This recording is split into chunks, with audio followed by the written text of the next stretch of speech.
जी, तो आज का टॉपिक है बेटा separation of hydrogen from water gas. अच्छा, ये जो वाटर गैस है ये क्या है? अमूमी तौर पर जब हम हाइड्रोजन की प्रिपरेशन कर रहे होते हैं तो कुछ ऐसे मेथड्स हैं हाइड्रोजन की प्रिपरेशन में कि उन मेथड्स को अगर हम यूज करें तो कार्बन मोनोऑक्साइड और हाइड्रोजन, ये दो गैसेस का मिक्सचर हमें हासिल होता है। ये जो इन दो गैसेस का मिक्सचर है, इस मिक्सचर को हम वाटर गैस कहते हैं। अब प्रॉब्लम ये है कि हमें अगर मिसाल के तौर पे हाइड्रोजन चाहिए और उस हाइड्रोजन के साथ मुझे कार्बन मोनोऑक्साइड गैस मिल रही है, तो ये कतई मेरे लिए कोई फायदेमंद बात तो नहीं है। मेरी हत्तुल इम्कान कोशिश ये होनी चाहिए कि मैं 100% प्रोडक्ट हासिल करूं और 100% प्योर प्रोडक्ट हासिल करूं। उसके अंदर किसी किस्म का फ्लॉ नहीं होना चाहिए। सही है ना? अब यहाँ पे मुझे क्या नजर आ रहा है? मुझे फ्लॉ ये नजर आ रहा है कि इस वाली जो केस है इसमें दो गैसेस है। एक आपके पास कार्बन मोनोऑक्साइड है और एक आपके पास हाइड्रोजन गैस है। ठीक है। अच्छा, कार्बन मोनोऑक्साइड और हाइड्रोजन गैस, अब ये दो गैसेस का मिक्सचर है जिनकी डेंसिटीज तकरीबन एक दूसरे के करीब करीब और पास पास होती है। अब इस करीब करीब या पास पास होने की वजह से दोनों गैसेस आपस में बहुत अच्छी तरीके से मिक्स भी हो जाती हैं। तो अब चूंकि दोनों गैसेस आपस में बहुत अच्छी तरीके से मिक्स हुई भी हैं, तो दोनों गैसेस को सेपरेट करना जो है ना थोड़ा सा मुश्किल हो जाएगा।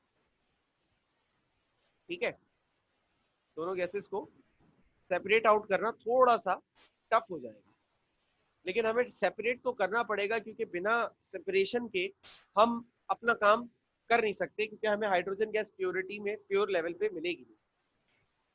इसके लिए हमारे पास दो तरीके हैं जिससे हम हाइड्रोजन गैस को कार्बन मोनोऑक्साइड गैस से अलग कर सकते हैं, या ये कह लें कि कार्बन मोनोऑक्साइड गैस को हाइड्रोजन से अलग कर सकते हैं। पहला तरीका है बाय लिक्विफेक्शन।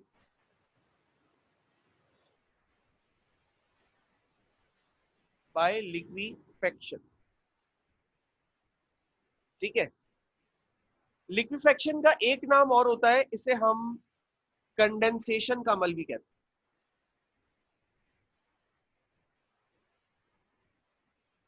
इसमें करते क्या है हम? इसमें हम वाटर गैस लेते हैं, यानी कि कार्बन मोनोऑक्साइड और हाइड्रोजन गैस का मिक्सचर लेते हैं, और इस मिक्सचर को जिसे हम क्या कहते हैं, जिसे हम कहते हैं वाटर गैस। इस मिक्सचर को लेकर हम इस मिक्सचर को तकरीबन -200 डिग्री सेल्सियस पर ठंडा करते हैं। -200 डिग्री सेल्सियस बहुत जो है बहुत एक्सट्रीम लेवल का ठंडा टेम्परेचर होता है। इतने ठंडे टेम्परेचर के ऊपर होता क्या है, इतने ठंडे टेम्परेचर के ऊपर मिसाल के तौर पे ये एक चेंबर है जिसके अंदर ये दोनों गैसेस कार्बन मोनोऑक्साइड और हाइड्रोजन मौजूद है। इस चेंबर के अंदर मैंने किसी तरीके से टेम्परेचर प्रोड्यूस कर दिया है -200 डिग्री सेल्सियस, एक फ्रिज की तरह समझ। अब इस टेम्परेचर पर ये जो कार्बन मोनोऑक्साइड गैस है, ये गैस स्टेट से लिक्विड स्टेट में कन्वर्ट हो जाती है। यानी कि कार्बन मोनोऑक्साइड गैस स्टेट से कार्बन मोनोऑक्साइड का लिक्विड फॉर्म हो जाएगी, और हाइड्रोजन गैस फॉर्म में रहेगी। अब सवाल उठता है कि सर कार्बन मोनोऑक्साइड क्यों लिक्विड हो गई और हाइड्रोजन क्यों गैस रही? बहुत सिंपल सी बात है बेटा। देखो, हाइड्रोजन का जो बॉइलिंग पॉइंट या कंडेंसेशन पॉइंट है वो होता है -256 डिग्री सेल्सियस, और कार्बन मोनोऑक्साइड का बॉइलिंग पॉइंट या कंडेंसेशन पॉइंट होता है -191 डिग्री सेल्सियस, 191.5 डिग्री सेल्सियस होता है। इसको तकरीबन 192 ही रख लेते हैं। 192 डिग्री सेल्सियस पर कार्बन मोनोऑक्साइड बॉयल होता है। अब चूंकि हमने टेम्परेचर अचीव किया हुआ है -200, तो -200 टेम्परेचर कार्बन मोनोऑक्साइड को लिक्विड बनाने के लिए काफी है, लेकिन -200 डिग्री सेंटीग्रेड का टेम्परेचर हाइड्रोजन को लिक्विड बनाने के लिए काफी नहीं है। इस वजह से कार्बन मोनोऑक्साइड जितनी भी इस चेंबर के अंदर होगी गैस की सूरत में, वो यहाँ पर लिक्विड बनकर नीचे बैठ जाएगी। और हाइड्रोजन जो है वो गैस की सूरत में अकेले यहाँ पर रह जाएगी। फिर भी अगर हमें मजीद कोई शुबा होता है कि यार कार्बन, हो सकता है थोड़ी बहुत कार्बन मोनोऑक्साइड यही रह गई हो, मतलब -200 से हम मजीद तो टेम्परेचर नीचे नहीं कर पाए, क्या पता कोई कार्बन मोनोऑक्साइड का मॉलिक्यूल यहाँ रह गया हो, फिर हम क्या करते हैं, फिर इस लिक्विड कार्बन मोनोऑक्साइड को यहाँ से निकालकर इस चेम्बर के अंदर मैं NaOH पास करता हूँ। अब NaOH की क्या खासियत है, NaOH हाइड्रोजन से रिएक्शन नहीं करता। NaOH कार्बन मोनोऑक्साइड से फौरन रिएक्ट कर लेता है किसी भी टेम्परेचर पर। कार्बन मोनोऑक्साइड से NaOH रिएक्ट करके HCOONA नाम का एक कंपाउंड बनाता है जिसे हम कहते हैं सोडियम फॉर्मेट। और ये जो सोडियम फॉर्मेट होता है ये भी लिक्विड स्टेट में होता है। तो यहां से हम पहले कार्बन मोनोऑक्साइड को हमने दो स्टेप से, पहले स्टेप में क्या किया, वाटर गैस लिया, -200 डिग्री सेंटीग्रेड का ठंडा टेम्परेचर किया, कार्बन मोनोऑक्साइड लिक्विड बन के नीचे बैठ, उस कार्बन मोनोऑक्साइड को निकाल लिया। अभी भी हमारे दिल में शक बाकी है कि यार कहीं ऐसा ना हो कि थोड़ा बहुत कार्बन मोनोऑक्साइड यार रह गया हो, तो हम क्या करते हैं, इसके चेंबर में हम NaOH पास कर देते हैं। अब ये NaOH क्या करता है, ये फौरन कार्बन मोनोऑक्साइड से रिएक्ट करता है और लिक्विड शक्ल में कंपाउंड बना देता है जिसे हम कहते हैं सोडियम फॉर्मेट, और वो यहाँ नीचे बैठ जाता है, फिर हम यहाँ से वो निकाल लेते हैं। अब इस चेंबर में मेरे पास अब सिर्फ क्या रह गया है, अब हाइड्रोजन गैस रह गई। तो इस तरीके से हम, ये एक तरीका है जिससे हम हाइड्रोजन और कार्बन मोनोऑक्साइड को वाटर गैस के मिक्सचर से अलग कर देते। बात समझ में आई? जी सर। कोई सवाल इसमें, कोई कंफ्यूजन?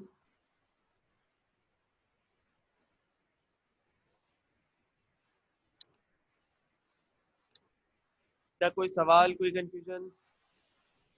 No sir. ठीक है सर NaOH वाला दोबारा समझा दे, मेरा नेट प्रॉब्लम कर रहा है, बार बार रुक रहा है। ओके, NaOH वाले में बेटा ये हुआ कि जब हमने कार्बन मोनोऑक्साइड को लिक्विड बनाकर अलग कर लिया ना, अब यहाँ पर कार्बन, हमें शक हो रहा है, सिर्फ शक है ये और पक्का नहीं है, मतलब एक रीचेकिंग वाला फिनोमिना है। रीचेकिंग के लिए हमने क्या किया, हमने NaOH को उठाकर इस चेंबर में डाल दिया, और इस चेंबर में डालने की वजह से ये है कि अगर कोई थोड़ी बहुत कार्बन मोनोऑक्साइड इसमें बाकी रह गई है, अगर रह गई, तो वो कार्बन मोनोऑक्साइड भी इसमें एब्जॉर्ब हो, मतलब वो कार्बन मोनोऑक्साइड NaOH में रिएक्ट कर ले NaOH से, और ये बनकर अलग हो जाए। ये सिर्फ शक की बुनियाद पर दूसरा स्टेप है, वरना 99% काम जो है ना वो पहले स्टेप में ही हो जाता है। बिला वजह की पखराट एक तरीके की समझ लो, मेरे हिसाब से तो 100% काम भी हो सकता है। ठीक है, क्लियर है? जी सर क्लियर है। ओके, सर कार्बन मोनोऑक्साइड और हाइड्रोजन का बताइएगा दोबारा। क्या बताऊं बेटा? सर मेरा भी नेट ऑफ हो गया था। ऑफ तो हो गया था, लेकिन तुमने सुना कहाँ तक था, बताऊं कहाँ से, ये पूछ रहा हूँ। शुरू से। शुरू से बेटा हुआ ये कि हमने बहुत सारे मेथड्स में जो हाइड्रोजन को प्रिपेयर करने के थे, जो हमने लास्ट क्लास में देखे थे, उसमें हमने देखा था कि एक वाटर गैस का मिक्सचर तैयार हो रहा था जिसमें कार्बन मोनोऑक्साइड और हाइड्रोजन दो गैसेस थे। अब मसला ये है कि मुझे हाइड्रोजन चाहिए तो मुझे कार्बन मोनोऑक्साइड को वहां से अलग करना पड़ेगा।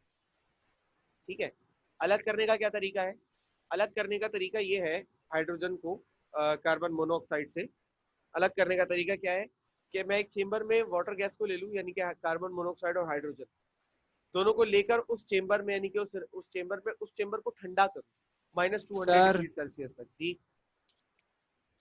सर, ये जो बाहर आपने NaOH रखा है, वहाँ पे जो OH है उस जिसके ऊपर नेगेटिव चार्ज है और Na के ऊपर पॉजिटिव चार्ज है, हाँ, यहाँ पे O जो है H के ऊपर अटैक करेगा और वहाँ से H को, जो H में उसकी बात कर रहा हूँ जो बेकर के अंदर है, तो वहाँ H को उठाएगा तो H2O वाटर की फॉर्म में रिलीज होगा और Na पॉजिटिव वो कहाँ पे रहेगा, मतलब है आयन की फॉर्म में बाहर ही रहेगा या उसका फर्दर आगे क्या प्रोसीजर है वो बता देना। बेटा मैं ये तुम्हारे सवाल का जवाब पहले कंप्लीट कर लूँ फिर दे, ठीक है? तो मैं ये समझा रहा था कि भाई इस चेंबर का टेम्परेचर मैंने -200 किया, इस -200 चेंबर की करने की वजह से क्या हुआ, कार्बन मोनोऑक्साइड का लिक्विफेक्शन टेम्परेचर होता है -192, यानी कि ये इस टेम्परेचर पर लिक्विड बन जाता है, और हाइड्रोजन का लिक्विफेक्शन टेम्परेचर होता है -256, यानी ये इस टेम्परेचर पर लिक्विड बन जाता है। तो मैंने चूंकि -200 प्रोड्यूस किया हुआ है, जितने की जरूरत है उससे ज्यादा, तो कार्बन मोनोऑक्साइड जो होगा वो यहाँ पर गैस स्टेट से कन्वर्ट होकर लिक्विड में आ जाएगा, नीचे बैठ जाएगा। यहाँ से सारी कार्बन मोनोऑक्साइड अलग कर लूँ, लिक्विड कार्बन मोनोऑक्साइड। उसके बाद मजीद शुभा शक हो रहा है यार कहीं ऐसा ना हो कि थोड़ी बहुत कार्बन मोनोऑक्साइड यहाँ रह गई हो गैस की सूरत में। उसके लिए हम क्या करते हैं, उसके लिए हम ये करते हैं कि NaOH को इंसर्ट करते हैं। NaOH डालने से क्या होता है, NaOH is highly reactive with carbon monoxide. ये NaOH कार्बन मोनोऑक्साइड से रिएक्ट करके HCOONA यानी कि सोडियम फॉर्मेट नाम का एक कंपाउंड बनाता है। ये कंपाउंड भी लिक्विड स्टेट में होता है, ये भी नीचे बैठ जाता है, इसको भी हम यहाँ से अलग कर लेते हैं। लेकिन ये दूसरा वाला स्टेप सिर्फ शक की बुनियाद पर है, सारा काम 99.5% काम यहीं पर ही हो जाता है पहले स्टेप। अब ठीक है सर आपने बोला। Yes sir. ठीक। अच्छा बेटा, अब एक सवाल मुझसे ये हुआ कि ये जो NaOH हमने डाला, ये NaOH जो है वो इधर हाइड्रोजन OH इस हाइड्रोजन के साथ मिलके वाटर बना ले, और Na कहाँ जाएगा, यही सवाल था। जी सर बिल्कुल, इसके यही सही बेटा, असल में NaOH हाइड्रोजन से रिएक्ट करता ही नहीं है। बात मैंने पहले भी कही थी कि NaOH हाइड्रोजन से रिएक्ट नहीं करता, NaOH सिर्फ कार्बन मोनोऑक्साइड से रिएक्ट करता है। किसी भी कंडीशन पे हाइड्रोजन से NaOH रिएक्ट करता ही नहीं। तो जब NaOH डालूंगा तो हाइड्रोजन से उस पर कोई असर नहीं पड़ेगा, वो सिर्फ कार्बन मोनोऑक्साइड से रिएक्ट करेगा, और कार्बन मोनोऑक्साइड इसमें ऐड होगा। जब कार्बन मोनोऑक्साइड इसमें ऐड होगा तो ये बनेगा HCONA। देखो एक O यहाँ है, एक O यहाँ, दो O हो गए, एक C यहाँ से मिला, ये रहा C, एक H यहाँ से मिला, ये रहा H, और एक Na यहाँ से मिला, ये रहा है।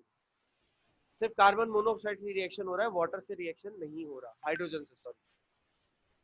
ठीक है सर आपने बोला हाइड्रोजन से NaOH वो नहीं करता रिएक्शन, तो हम लोग ने पहले वाला क्यों स्टार्ट किया, डायरेक्ट हम लोग सेकंड कर लेते, उसकी जरूरत ही नहीं थी। डायरेक्ट, हाँ बिल्कुल, ये फैक्टर, ये क्वेश्चन थोड़ा सा टेक्निकली इंजीनियरिंग के एप्लीकेशन के लिहाज से बड़ा अच्छा है कि हम फिर ये क्यों कर रहे हैं, हम डायरेक्ट ये कर लेते। देखो बेटा, बात ये होती है कि हम जो है ना साइंस में हमेशा कोशिश करते हैं मैक्सिमम प्योरिटी लेवल को अचीव करने की। यानी अगर मैं फॉर एग्जांपल ये वाला स्टेप करता पहले, और उसके बाद मैं पहले ये वाला कर लेता, उसके बाद भी मैं इसको -200 तक ठंडा करता, यानी कि वो जो कोई भी चीज आप तक प्रोडक्ट बनकर आती है ना, वो ऐसा नहीं है कि वो एक बार प्रोसेस किया और उसके बाद आप तक दे दिया। उसको 2-3 क्वालिटी के मराहिल से गुजारा जाता है, उसके बाद आप तक वो चीज आती है। तो ये 2 स्टेप्स करने की या 2 प्रोसेस करने की वजह से ये है कि क्वालिटी जो आपके पास हाइड्रोजन की अचीव हो वो अच्छी से अच्छी हो। यानी कि अगर कोई कार्बन मोनोऑक्साइड यहाँ बचा रह गया तो वो यहाँ खत्म हो जाए, या अगर मैं फॉर एग्जांपल पहले ये वाला करता तो कोई यहाँ बचा रह गया तो वो यहाँ खत्म हो जाए, ये इसलिए। ठीक है, और कोई सवाल? No sir. ठीक है, स्क्रीनशॉट ले लें, फिर आगे चलते हैं बेटा।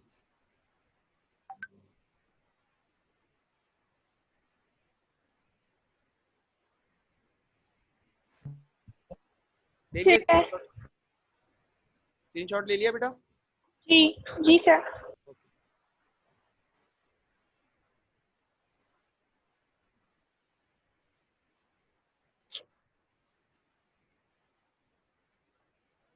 दूसरा तरीका बाय ऑक्सीडेशन है। ठीक है, ऑक्सीडेशन, इसे हम बॉश प्रोसेस भी कहते हैं, दो नाम है इसके। अच्छा, इसमें क्या किया जाता है, अच्छा ये तरीका ज्यादा एप्लीकेबल है, या ये कह लो कि ज्यादा यूज होता है बनिस्बत पिछले तरीके की। इसमें क्या करते हैं हम, इसमें वही कार्बन मोनोऑक्साइड और हाइड्रोजन गैस का जो मिक्सचर है हमारे पास, इसको लेते हैं, इसे वाटर गैस कहा जाता है। ठीक है, और इस मिक्सचर में स्टीम पास करते हैं, मजीद और ज्यादा स्टीम पास करते हैं। अच्छा, ये जो स्टीम होती है ये पास करते हैं हम तकरीबन FeO आयरन ऑक्साइड कैटलिस्ट रखते हैं यहाँ पर, और टेम्परेचर रखते हैं 500 डिग्री सेल्सियस। स्टीम कह रहा हूँ तो ऑब्वियसली 100 से ज्यादा टेम्परेचर होना चाहिए, वरना पानी लिक्विड स्टेट में आ जाएगा, गैस स्टेट में नहीं रहेगा। तो 100 से ज्यादा कितना होना चाहिए, 100 से ज्यादा तकरीबन 500 तक होता है। ठीक है, अच्छा इस वक्त क्या होता है कि जब ये मैं काम करता हूँ तो ये मिक्सचर इस स्टीम से यानी कि वाटर से रिएक्ट करता है। रिएक्ट किस तरीके से करता है कि जो कार्बन मोनोऑक्साइड है ना, ये इतने ज्यादा हाई टेम्परेचर पर गर्म होने के बाद ऑक्सीजन के लिए थोड़ा दीवाना हो जाता है। दीवाना ऐसे कि ये दूसरों से ऑक्सीजन हासिल करने की कोशिश करता है। तो यहाँ पर वाटर के पास इसको ऑक्सीजन नजर आता है, ये इस ऑक्सीजन को अगर एक्सेप्ट कर ले कार्बन मोनोऑक्साइड, तो ये क्या बन जाएगा, CO2 और हाइड्रोजन। CO2 सॉलिड है, लिक्विड है, गैस है?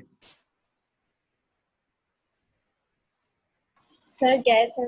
गैस है। अब किसी के जहन में सवाल है कि सर क्या तीर मार लिया आपने, है ये इतनी मेहनत आपने कराई, आपने इसमें तीर क्या मारा, मुझे ये बताएं। कार्बन मोनोऑक्साइड और हाइड्रोजन गैस का मिक्सचर था, अभी भी तो दो गैसें हैं, कार्बन डाइऑक्साइड और वाटर हाइड्रोजन, तो गैस तो सेपरेट नहीं हुई, कार्बन मोनोऑक्साइड से कार्बन डाइऑक्साइड बना लिया, इतनी मेहनत करके क्या फायदा हुआ? बताता हूँ फायदा क्या हुआ। देखो कार्बन डाइऑक्साइड जो होती है ना, कार्बन डाइऑक्साइड गैस और हाइड्रोजन गैस, ये जो हाइड्रोजन गैस होती है, फिर इसको मैं पास करता हूं वाटर में से। Carbon dioxide gas is soluble in water at a bit high pressure. Carbon dioxide gas जो होती है वो वाटर में सोल्यूबल होती है, डिसॉल्व हो जाती है, ठीक है। और हाइड्रोजन आपके पास सेपरेट होकर आ जाता है, यहाँ पर हाइड्रोजन आपके पास सेपरेट होकर आ जाता है, और कार्बन डाइऑक्साइड जो होती है यहाँ पर वाटर में डिसॉल्व हो जाती है। जब ये वाटर में डिसॉल्व हो गई तो एक एसिड बन जाता है, वीक एसिड। यहाँ पे मैं बता दूं क्या होता है, उस वीक एसिड को कहते हैं H2CO3। ये जब मैं हाइड्रोजन की प्रिपरेशन करवा रहा था तो पहले स्टेप में भी ये मैंने सेपरेशन करवाई थी, मुझे याद है। आप लोगों में से शायद किसी को याद हो, अगर याद नहीं है तो पिछला लेक्चर अगर नोट किया तो उसको देखिएगा। तो अब सवाल यहाँ पर फिर अगेन वही आता है कि सर तीर क्या मार लिया, मतलब वही दो स्टेप की तरफ जा रहे हैं, हमें तो पिछला वाला ज्यादा आसान लग रहा है, यहाँ पर डबल मेहनत हो रही है, पहले ये करें, पहले पानी से रिएक्शन कराएं फिर पानी में डुबा दें। इससे फायदा ये हो रहा है, देखो जब मैं प्रोसेस का स्टार्ट ले रहा हूँ तो मेरे पास हाइड्रोजन जो है वो 1 मोल है, प्रोसेस के स्टार्ट पे हाइड्रोजन 1 मोल है, और जिस वक्त प्रोसेस एंड हो रहा है देखो मेरे पास हाइड्रोजन कितनी है, 2 मोल है। सर ये दूसरे मोल हाइड्रोजन का कहाँ से आया, बेटा वाटर में से निकला। इधर से जब ये ऑक्सीजन कार्बन डाइऑक्साइड के पास जाता है ना तो हाइड्रोजन रह जाती है, ये हाइड्रोजन मिलकर 2 मोल बन जाता है। तो इस वाले प्रोसेस में फायदा ये होता है कि मैं मिसाल के तौर पर अगर 100 ग्राम हाइड्रोजन इंसर्ट करता हूँ ना इस वाले प्रोसेस में, तो प्रोडक्ट जब फाइनल मेरे पास प्रोडक्ट आती है सिर्फ हाइड्रोजन, एक तो कार्बन मोनोऑक्साइड हट चुकी होती है, कार्बन डाइऑक्साइड हट चुकी होती है, और जो प्रोडक्ट आती है, मैं 100 ग्राम अगर हाइड्रोजन डालता हूँ तो प्रोडक्ट मेरे पास 200 ग्राम आ जाती है। फायदा ये होता है। और पानी तो इस दुनिया में इतना है, कोई टेंशन है नहीं पानी की, तो ये चीप प्रोसेस भी होता है और प्रोडक्शन भी ज्यादा मतलब डबल मैक्सिमम होती है as compared to previous one. Previous वाला जो होता है वो चीप नहीं होता, क्योंकि वो जो -200 डिग्री सेंटीग्रेड पे ठंडा करने के लिए जो रेफ्रिजरेटर चाहिए होता है ना वो बहुत महंगा होता है क्योंकि -200 डिग्री सेंटीग्रेड का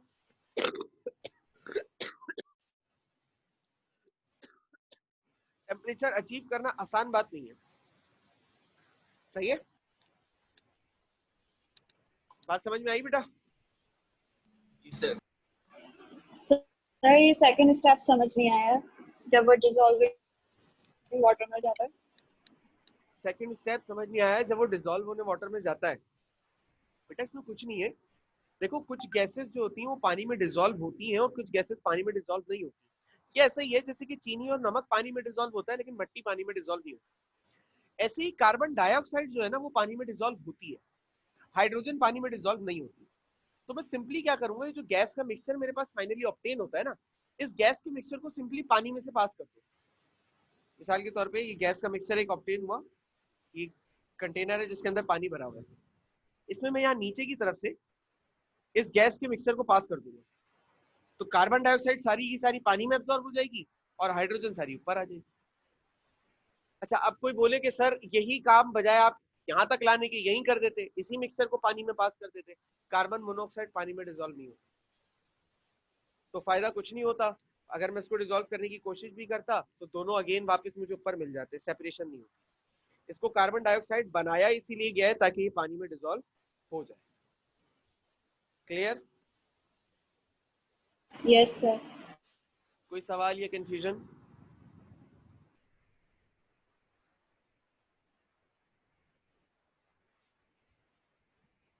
स्क्रीनशॉट ले लीजिए जल्दी से।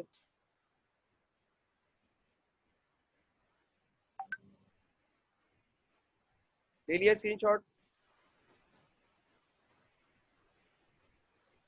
स्क्रीनशॉट लिया बेटा? जी सर। ठीक है। Yes sir. अच्छा, ये टॉपिक हमारा कंप्लीट हो गया। अब हम बात करते हैं कुछ रिएक्शंस ऑफ हाइड्रोजन की।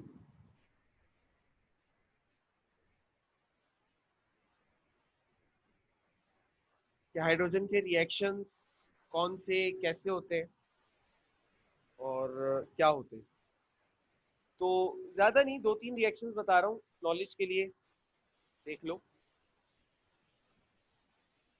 एक है बाय डायरेक्ट कॉम्बिनेशन।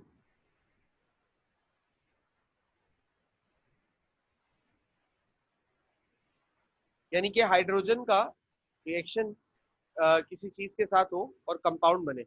हमारी जो सेकेंड ईयर केमिस्ट्री है बेटा, इस सेकेंड ईयर केमिस्ट्री के अंदर हमने 12 इस तरह की चीजें जो है वो पढ़नी है कि जहाँ पर हम प्रिपरेशन रिएक्शन, देखो हमारी सेकेंड ईयर केमिस्ट्री में प्रिपरेशन और रिएक्शंस भरे हुए हैं।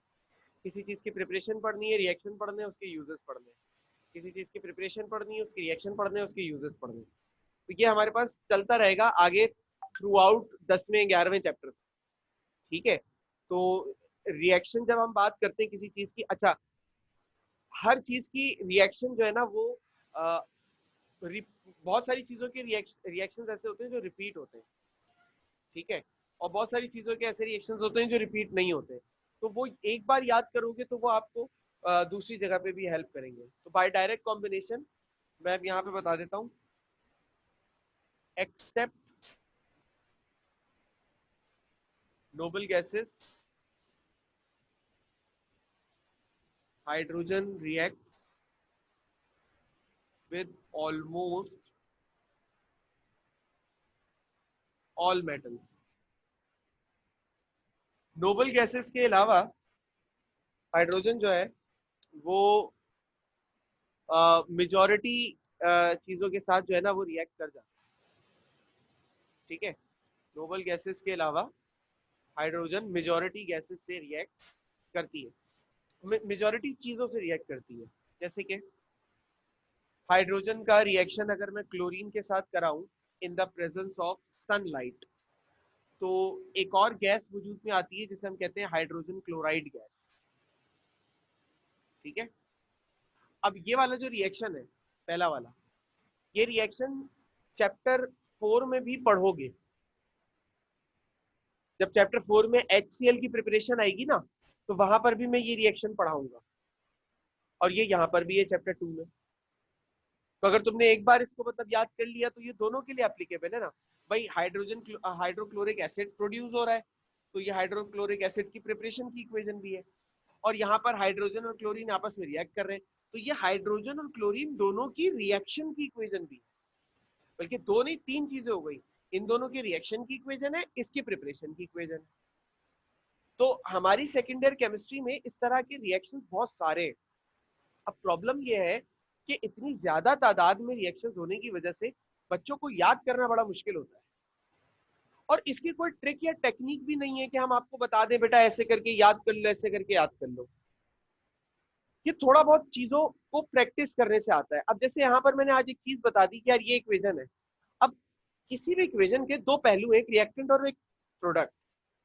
अब देखना तो आपकी जिम्मेदारी है ना यार। देखो जो रिएक्टेंट साइड पर है जितनी भी चीजें, वो सबके वो सब उन सब चीजों के रिएक्शन में उस इक्वेशन को आप लिख सकते हो।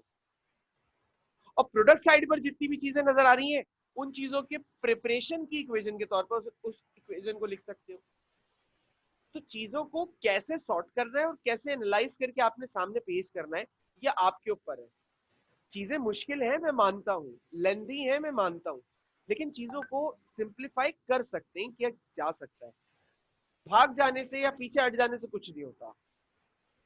एक और लिख लेते हैं, जैसे हाइड्रोजन और ऑक्सीजन का रिएक्शन हो जाए तो ये रिएक्शन तो बड़ा तेज होता है और इग्निशन से ही हो जाता है। यानी कि जरा सी चिंगारी आग लगा देती है ना, ये वही वाला रिएक्शन है और वाटर प्रोड्यूस होता है।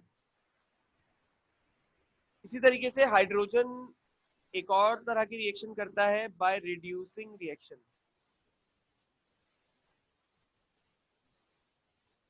तो बाय नहीं लिखते, as reducing agent, reducing agent की तरह काम करता है।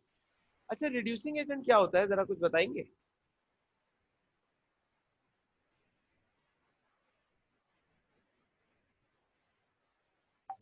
हाँ भाई, रिड्यूसिंग एजेंट क्या होता है?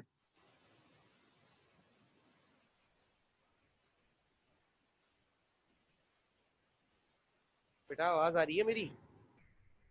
जल्दी बोलो। Loss of शायद जो oxygen. इलेक्ट्रॉन लूज कर जो इलेक्ट्रॉन लूज करता है, ठीक है। और कुछ? Gain of hydrogen. Gain of hydrogen, ठीक है। और कुछ?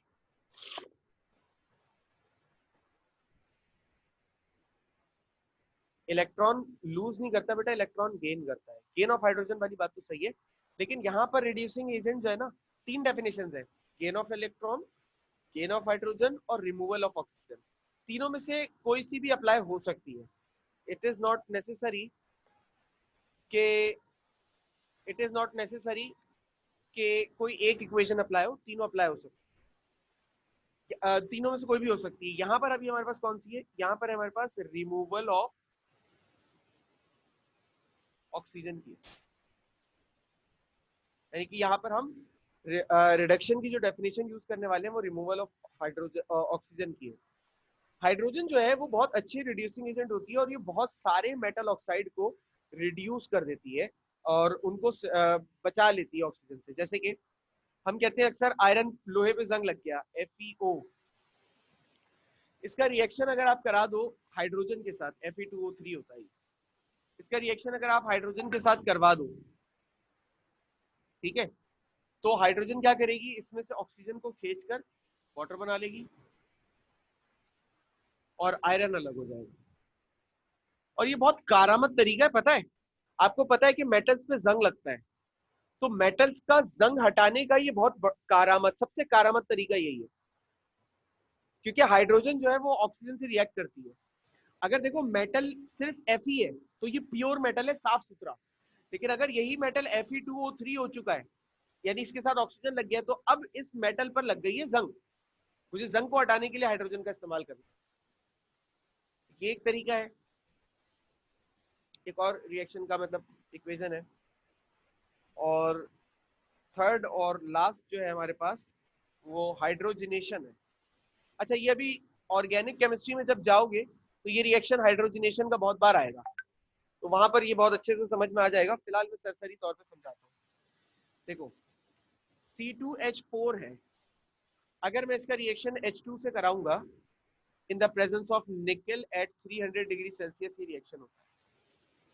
तो ये H2 इसके साथ जुड़ जाएगा और ये C2H6 हो जाएगा, यानी कि H4 + 2 कितना हो जाएगा? 6। बस सिंपल ये इक्वेशन।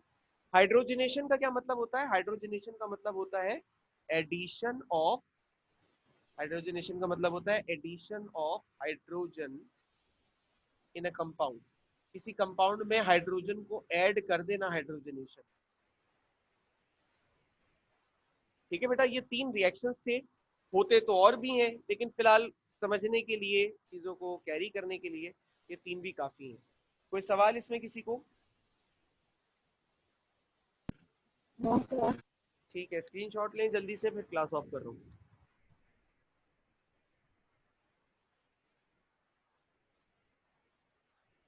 ले लिया? सर ले लिया। ठीक है बेटा, तो बाकी बात, ले लिया है। ओके बेटा, ओके। बाकी बात फिर इंशाल्लाह आप लोगों से कल होगी। अल्लाह हाफिज।